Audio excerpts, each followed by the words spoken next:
Hey guys, what's going on? Welcome to another video, and we're back again with another interview, this time with the man, the myth, the legend, the Kingslayer Praudyy. This man has blown up massively in the last couple of months. I mean, he's a big part of the Guild BFFs.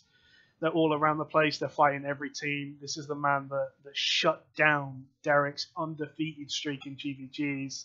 He took them points and he took the win. And yeah, so he's here for an interview, and it's going to be pretty cool. We're just going to have a nice little chat, talk about swords, talk about a little bit of his history, his past, and yeah, we'll get into it. Yo. Yo, yo, yo. What's So, up, buddy? I mean, we've just been talking about it, and I've said it in the intro. The man that took the undefeated streak away from the mercy of King. You've blown up massively in the last couple of months, and I mean, we were talking about before. It's not like you've only started playing in the last couple of months, is it? You've been around for a while. Yeah, man. You know, we're always grinding in the background. Not everybody can shine the brightest, right? But it's all about the hard work, I guess. I don't know. But you're talking too much, man. It's not. Listen, it wasn't just me. There were 5 people or 4 other people in that GVG that busted. You know what I mean? That did work. It was a group effort. It was sick though. It was really sick. But don't think 100%, it's a group effort, and I get it, but still doesn't. I mean, the feel of the 5-man clap that dealt the winning blow type thing. I mean, it's got to feel good. It was. I was actually worried because in that farm, man, that I went in and I knew I was suiciding. I was buying a one-way ticket, but I knew that they would follow up and get the triple. Like, I saw if I went in for the clap, it was gonna end the fight. You know what I mean? Even if I died. And man, I got erased after I hit my E. I got erased so fast, and Fraka just called the full push and just wiped their whole team. It was sick. Yeah, I mean, it's super fun. So let's talk a little bit about it. I mean, you're playing a little bit Halberd at the moment, just off to the side. But I mean, have you played swords since you started playing? Have you played anything else high level? Yeah, so let me tell you, I have to attribute all my success to one person. I started playing this game with Claymore. I came in as a nobody know nothing on a Claymore, and I just befriended this random guy who wanted to GVG real bad. He played in the betas, and he's like, "No, you idiot, just play Clarence. Just trust me, play Clarence." So from the second week of the game on, all I did was play Artifact Sword. It was so I've been a sword boy my whole life in this game. I had a short stint with Grudge Glaive, but for the most part, it was all just Clarence. I feel like everybody tried Grudge Glaive at some point just to see how broken it was. Oh man, I'm 75 spec Glaive, okay? Yeah, I'm like 60, 70 spec Glaive as well, and 100 spec Curse. I was on both sides. I could play either of it. That meta was the best time of my life. What are you talking? That was the worst meta ever, dude. I know, it's a terrible meta. I'm not trying to say it was a good meta. I'm saying, as somebody with high spec Glaive, high spec Curse, you ever think I wasn't getting into a Hellgate group? Oh yeah, man. That was actually our blow up. That was like our big come up when man, I was playing with Fleet, and we just picked up YouTube Asian Tan, and we were playing Clarence, Curse, Glaive, Mace Tank, Nature Healer. And it was just the stones. That's when Bato innovated and came up with the ambush root Clarence build, and everybody was like, "That's not good." And Eric Wurr used it in Gates, and you guys featured him on Albion Online, and suddenly everybody started buying all the crazy, all the gear from his build because they thought it was insane. I love it. I mean, we can kind of move on to this. We were talking before about being the innovator of the Mage Boots Galatine that I've felt hurt me so many times. Dude, it's a wicked combination. Honestly, man, the Royals, they're so good because of the iframes and everything, but it's so easy to predict a Royals player because they telegraph so hard. And when the Royals player goes invis, what are they gonna do to you? You know what I mean? Like, you just call back. You see the Galatines go invis, you just call the back, and then they just lose their stacks and they're invis. So just playing, at first I was really timid about it. I bought a whole bunch of, I remember the day I bought a whole bunch of 6-3 mage shoes because I had famed it up in secret in the gates and stuff like that. And I brought it into one GVG. The firewalled and I just blinked over and just smacked the whole team. And after that, I was like, that's it. I'm playing this for the rest of my life. I mean, I felt it the other day. I've felt it multiple times since with other people as well. It's one of those things you can still kind of dodge roll it. You can still royal boots it. You definitely can get around it. But I mean, it's that 1 second reaction. If you don't have it, if you don't catch it, you're done. You're gonna get caught and it's gonna hurt. Dude, yeah, so Rab said it best, and it's like he said, "Prod, your play style, it's a snake in the grass. That's all it is. When you play those shoes, that's what you need to be, man. You should poke the monster all the time until you really bite, you know?" Yeah, I mean, you just chill out, and you just chill out in the bag, you get some stacks, all of a sudden, boom, you're gonna like just one-shot an entire team. And again, like I said, I felt it, I know the pain, it hurts, and yeah, it's pretty nasty. But it's cool. I mean, I love it when people figure something that's like out of meta that people go, oh, that would never work. You can't play that. It's not these boots. Like, I mean, people do it with royal boots. You can't play anything else but royal boots because, I mean, royal boots are just the best. I mean, why would you want to play anything else? Exactly. I think it's cool that you can find other things. But, I mean, we're going to talk about a couple of different swords. So you started off as the Master Claymore main. Dude, just throwing this out there. Have you seen the Claymore changes next patch? Let's not talk about Claymore changes, okay? I was kind of hyped about them. Like, every time a sword change comes out, I'm really happy because I'm like, oh, I get to play a new style sword. I get to play a new style sword. But honestly, every time you just go back to the Clarion or the Galatine or whatever the best artifact is, and you go smack people with it because it's broken. Honestly, I could see...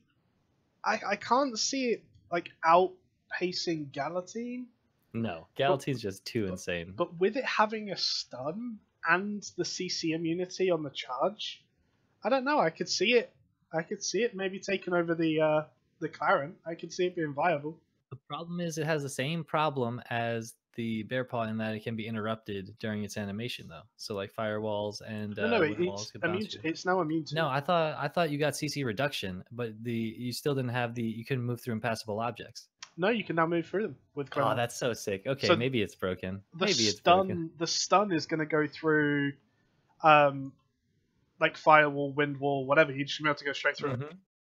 Man, maybe it's broken. We might have to whip the Claymore out. We might have to test the Claymore. You know what I'm saying? So we might have some good scrims. Let's talk about all the different swords and if you've played any. I played a little bit of sword, but nothing even close to what you've played in terms of them.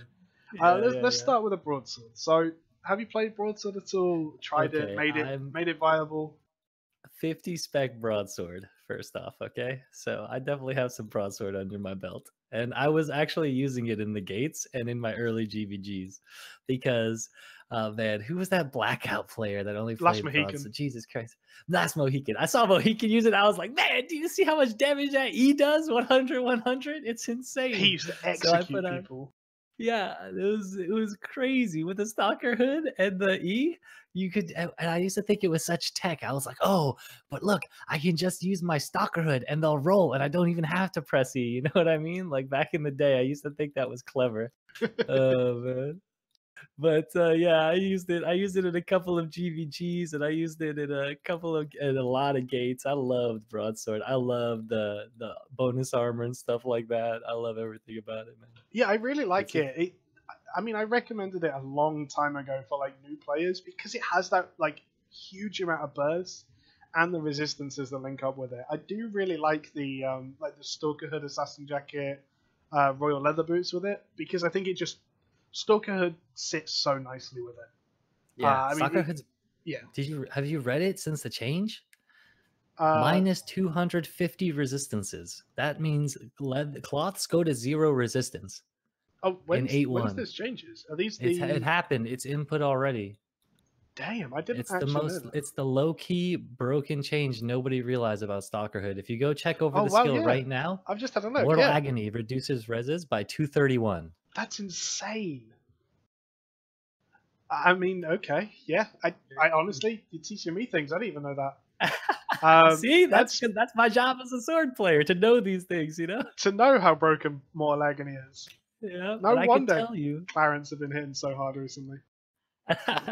I could tell you right now that a Mortal Agony, Clarent 8.1 does not do it does 137 damage less than a 6/3 Galantine with 6 stacks of ambush as well, with That's 2 insane. stacks on it. So it's still Galantines are still better, I think. But yeah, Clarent almost hits for true damage with Mortal Agony I versus mean, just casually true damage. Why not? Fun. I mean, yeah. So let's move on to the dual swords. Now, dual swords for me, as someone who Star Wars: The Old Republic, I played a Marauder, like WoW, always loved that Fury Warrior. Dual swords resonates with me. I like it, but not been viable too much. Have you tried them out? Have you tried to make it usable? Yeah, because they had an animation change, I think, a while back where they increased the speed that the dual swords spun by. Around, I think it was first content patch in release. And everybody thought like, oh man, the dual swords are just too predictable because you can see them coming from a mile away. But this patch is going to change everything. Like this patch is going to change everything. And then it literally changed nothing, and dual swords still weren't viable. It was Yeah. one of the things that broke my heart. It's also that the animation's super deceiving because your character swings their blade twice, but it only does one auto attack every time they swing their blade twice. So it looks like you're going crazy on them, but then you're doing like marginal damage. Understandable, yeah. I mean, it's the same thing with Dagger Pair. It hits once, but looks like it should be hitting lots. Yeah, like 17 times. Like, just do me a favor and just let it hit more times and do half damage on each hit, please. At least let the Let me bleed believe. actually proc one time. You know what I mean? Yeah, I mean, that would be a cool thing just to have like the bleed work. I mean, I'm always that guy that plays the life leech passive because what else do you play really on swords? No, honestly, there's like swords. We were talking about this last night. Swords could literally have no passive on them, and everyone would play them the same amount that they're playing them right now. Yeah, Because it's 100% true. all the passives are just garbage. There's no good passive on a sword. I mean, I liked the percent health one, reduces their health by like 4% Oh or yeah, something. But it's the so weakening. yeah, it's so marginal that it honestly just doesn't make enough of a difference. Yeah, yeah, the damage and healing power reduction, if it was like 6% or 8%, then it would be really busted and you could find a way to put it in. But honestly, they're just afraid to tinker with that stuff because you know that somebody's going to come out with like a hunter jacket sword build and just sit on the healer. And then what's going to happen to the rest of the team, you know? Yeah, 100%. It's just gonna be like they're gonna make the change to weakening, and then they're gonna change dual swords to hit like an actual dual wield weapon. And there's gonna be some hunter jacket like You're going to play, attack speed sword build. you're going to play like hunter jacket, interrupt, with your W, and you're just gonna sit on the holy healer. Oh, the and keep auto attack interrupting. damage. Yeah, you're just gonna auto attack him to death and W him to death. You know what I mean? Not gonna get a single heal off. Oh my god! Maybe that's what we'll see. Please, I'd be please down don't for ever SBI. Please Please. don't ever. Please don't ever. No, don't listen to Guskey. Please no. that. I mean, I feel like this is something that needs to be in the game now. We've talked about it. Next patch you'll be in. So Claymore. Obviously, we talked about Claymore being changed. It's gonna do a lot more E damage. It's gonna stun on the E as well, and it's gonna have the like CC immunity during the stun, so it can actually get through things like firewall. The question is, how excited on a scale of 1 to 10 are you to hit someone with a big Claymore? Honestly, if the claymore is as good as you're making it sound, because I thought you couldn't with impassable objects, but if you can do that, then it definitely has viabilities and execute comps. I think that with like an expo, a poison pot, and a claymore, you could just just obliterate people. You know, when you give them an E target and they can't miss, then it's GG. Yeah, I mean, it's a cast time, so you can't miss. It's a channel thing. That's what I'm saying. You're gonna hit that target, so it's gonna hit hard. I don't know. And I'm pretty excited for it. Like, especially with the way that diminishing returns works in the game, you can have a staff of balance on your team so nobody else stuns, and they'll sit there in full stun duration and cloth, and you just laugh and kill them. You know what I mean? It's like, it's going to be absurd. It's going to be absolutely absurd. So I'm not sure how the stun scales with the CC resist. I think it's a short stun that doesn't scale with CC resist. Mm-hmm. So again, I mean, that in itself is quite a nice thing as well. So like I said, it's gonna be litty. I'm definitely gonna try it out. We're gonna put together some arena scrims, and we're gonna find out whether or not it's viable real quick. You know what I mean? I mean, yeah, I was playing like an execute comp with. I'm going to move into the carving sword. Um, I've always looked at the carving sword and gone, it's a really cool concept of a weapon that has no place in any sort of team. But actually, I was playing it the other day with someone, and that pierce though. It is the largest, most consistent pierce in the game, right? Because like I think we were talking about it like a day ago, We were actually. talking about it yesterday, yeah. Yeah, where like you were saying, the Expo has the largest pierce in the game if they're at 100% health, which is 100% true. But the carving has the most, like it has the strongest static pierce, and I've never been so underwhelmed by it. Like it was my pet weapon when a carving sword came out. I was like, guys, get back! Like I'm putting the Clarin away. I'm running the carving sword. We're gonna kill everybody. And then I hit like a 3-stack E through 4 people, and we died in the Hellgate. And I was like, okay, this sword Feels is bad. trash. You know, I was like, this is the most garbage weapon I've ever played with. Honestly, we were playing like a dive comp the other day, and it was working okay with Bloodletter Carving Sword, Curse. Yeah, but think about it, you're playing a mono pierce team, Oh yeah, and exactly. It's a you know what full I mean. pierce, You're yeah. dealing true damage. Like it's great. No, it's great to it's like great to past people, turn around and W them, and lock them in place, and set yourself up. But like, you really need it's like made for the cheese. It's really is a cheese weapon. It's made for those blazing combos where you have the tank like stun Hellion Hood somebody, and then you pierce through the Hellion Hood, and then the blazing staff gets dropped on, and they just get obliterated. You know, that's Yeah, I but mean, I could see it maybe being like that. They say like a cheese thing that sits in. It's a support weapon more than anything else, though. I think yeah, with it's a the root, with hard the support, hard yeah. support So weapon. let's move into Clarin and Galaxy then. I mean, Clarin and both weapons, they're very similar in idea, in concept, but very different weapons in execution. So what's your favorite builds for like Clarin and then the Galatine? I mean, I know what you'd say Okay. for Galatine, but Yeah. For the Clarin, everybody should be on Stalker Hood. Everybody should be on Stalker Hood. Everybody with a soldier helm playing Clarin wrong. 100%. You could just be piercing for your teammates. Like right now, Assassin Jacket, Stalker Hood, Royal Shoes, and a Clarent Taproot with a Gig Pot and an Omelet is just like king. You deal true damage. You sit on their healer the whole time. You're unkillable. It's so abusive, and it really works in those like fire comps where you just want to put constant pressure on your opponent and soak tons of damage. That's where it just shines. It's so good. I love it. I still think Clarin is super viable. Honestly, I just play Galantines because at the time I picked it up, it was like a niche style weapon. No one really knew how to play it. Nobody knew the right build for it. So I got to mess and tinker with it and kind of make it my own. But man, I have a deep place in my heart for Clarence, man. I love Clarence. I have 106 mil kill fame. I guarantee you 75 mil of that's Clarence kills, you know? yeah, I mean, it was a fun weapon. I played Clarin, I really enjoyed it. I think the whole Gigantified Taproot Clarin is just insane. Being able to run at someone with like 7,000 health is always nice. You'd be like, yeah, you're just not going to hit me for a while, so don't worry about it. I'm just going to get 3 stacks over here. I mean, the whole purge thing's upsetting at times. You know, it's not even bad though. If you play with Clarent, you have a 15-second clap. So even when they land a big purge on you, you have 2 guaranteed claps that won't get purged, and then 1 clap that might get purged. You know? Yeah, I mean, the stealth obviously makes a big difference as well. Oh yeah, definitely. Honestly, it was like I said, when the OGs that played this game back in the day that are listening to this, they remember the Bato who came in and innovated the Clarin and brought that stealth clap in, and everybody thought he was nutty. You know? That's man, it's just so sick. I really love the Clarion. But honestly, if you're comparing it to the Galantines, there's no competition.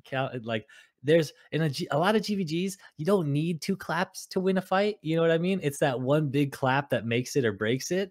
And if you're looking for that big play potential, you got it in 2 swords, you know? And it looks amazing. Let's just throw that out there. It does look amazing. It really does. It really does. Yeah. So yeah, I mean, we've gone over all the swords. You played a little bit of of Halberd at the moment? How you finding that? I've played a bit of Halberd as well. I'm having trouble with the halberd. One, because I was playing it wrong, for sure. In my yellows and GBGs, I was playing my halberd atrociously. I did not know what I was The doing. other day, I was watching your stream with GVG, and it was the yellow zone one. You had low spec. You're just trying to get some work in, and you stealthed. You had like the perfect. If you had a Clarent that team or a Galatine, that team was dead. Like you had everything to full wipe that team, but you were playing Halberd, so you pressed E, and their health dropped like 15%. Yeah, I know. It was so bad. The look and sound of disappointment as you go, I've got to pick up. It was just so much damage. I did it. And there was just nothing. It was just silence. Yeah, okay. That 4-man clap was the most underwhelming clap of my life. It really was. It was like a 10-stack clap too. So I was just like, oh man, the HP bars are about to melt. I think I had 4 spec that GVG. I think I had 4 spec or 10 nice. spec. It was literally, I literally had like 980 item power and 5-2. I swear to God, you know. That feels bad. But it was honestly, it was the most underwhelming thing. But now I realized how bad of a player I am, and I was running all the wrong skills. Heavy chop is a bait. Okay, all the bad players are gonna play it because they think it's broken, but it's a bait. The good players are gonna run the W bleed 100%. Don't quote me on that because I'm probably wrong.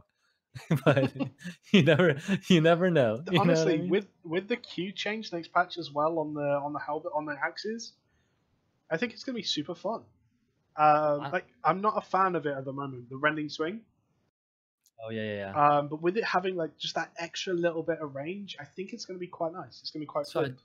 I don't even think it's a buff. I literally think it's a hot fix. Like rending swing is definitely not 5 meters right now because you need to be right on top of them. Yeah, I agree. Yeah. But they're gonna hotfix it so it's actually Clarent range, and when it's actually Clarent range, you're gonna guarantee hit 2 people at a time. Also, who decided that bleach should stack and be unpurgeable or uncleansable? Like the fact that you can put 2 bleeds on somebody now and they can't cleanse it is the sweetest thing ever. Yeah, feels like a dark class. Also, did you know that if you put 1 E stack on somebody and then E, or 1 Q stack on somebody and then E, it adds a second stack? Yeah, it applies as stacks. It applies a stack. I did not know that. I found out yesterday, and I realized why I was playing it so wrong, because you needed to Q before you E, so ambush is utterly useless. Yeah, it really is.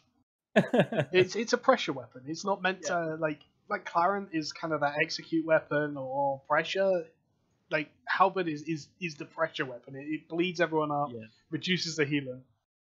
But no, I'm looking forward to seeing you. So this is the time. Go and give yourself shout your channel out, shout some people out. You know, I don't. What can I shout out? What do I have that I could pop twitch.tv/Praudyy 2 eyes? Shout out, man. You know, like I don't. You know, BFF's best guild in the game. Blue Army, best ZVZ guild in the game. Together we make the way. You know the way. I know the way. We know the right way. You know what I mean? Bless my team for putting up with my bad jokes and everything. I don't know. Thank you for the interview. Actually, like you're an inspiration too, man. I wouldn't try half the crazy stuff we try if it wasn't for you. You know, I wouldn't be on a halberd right now because everybody just told me to roll a Clarent ult. But I had that Guskey syndrome where I had to try something new and try to break it. We were talking about it before. If it's meta, it's not fun. Like, if someone else has had to decide how to play that build, it's not your build. Like, it's literally a tip from Snows. Snows in for all the OGs who remember Snows and the Black Mamba tyranny that occurred. He always said, if the build's off meta, then the other team won't know what to do. Yeah, and it's 100% true. Dude, I played Bodlayer in a GVG. Like the first one I played in like a month and a half, and I went against a team and they went, "There's a Bloodlayer. He does things," and I was running. Exactly. I was running infiltration, and they're like, "Yep, he's sleeping people. How's he doing that? What's going on?" And like I was sleeping into a tank sleep, and we had it like perfectly lined up, and they just didn't know what to do because who plays that? Why would you play that? No, it's true. You just look at it and you're like, can this really happen in the game? I don't understand. Why did they get this skill? Yeah, exactly. It's the same thing. Like when we fought GVGs with this team, we had to do a lot of tweaking to make it work. But once we figured out the 4-1, They were like, wait, why are they fighting 4v5? Why are they fighting for? Oh no, they're fighting 5v5. Oh, okay, the bloodletter's right next to our healer. Oh god. You know? And Oh, that's where he man, it's good. was. Yeah, exactly. It's the best. It's honestly, it's too much fun. But honestly, shout out to everybody. Go innovate. Change the meta. I'm sick of playing against the same stuff. I'm sick of playing with the same stuff. Show me something new. That's where the fun is. And then you become really good. Listen, I was super mediocre, had to change the game to get good. You know what I mean? That's all you got to do. You wait. Next patch, bows. I'm gonna re-innovate bows. Bows are gonna be everywhere. Oh god, we're gonna have Guskey being the #1 GVGer in the game, and that's gonna be something to see. Specking. I'm already specking. I'm ready. Oh, best of luck to you, man. I got a solid 942 spec, and my plan is to get to 60 artifact spec before March 12th. All I know is that Boo Badon better be doing work, bro. Hard. Right, I'm gonna have to wrap this up because my tea is downstairs. I'm super hungry and I can just smell it. Thank you for coming on tonight. Today. It's been fun, and I'll put a link to your Twitch channel down below, and hope to see you doing more GVGs. Thank you very much, baby boy. Can't wait. Thank you very much for having me. I'll talk to you. Liz. So guys, that was Praudyy. He's a great guy. He's got such a good attitude and like a really nice demeanor about him. Go follow the stream. He's blown up massively the last couple of months. Let's keep pushing that. See if we can blow him up some more. Thank you guys for watching, and catch you later. See you later. Bye.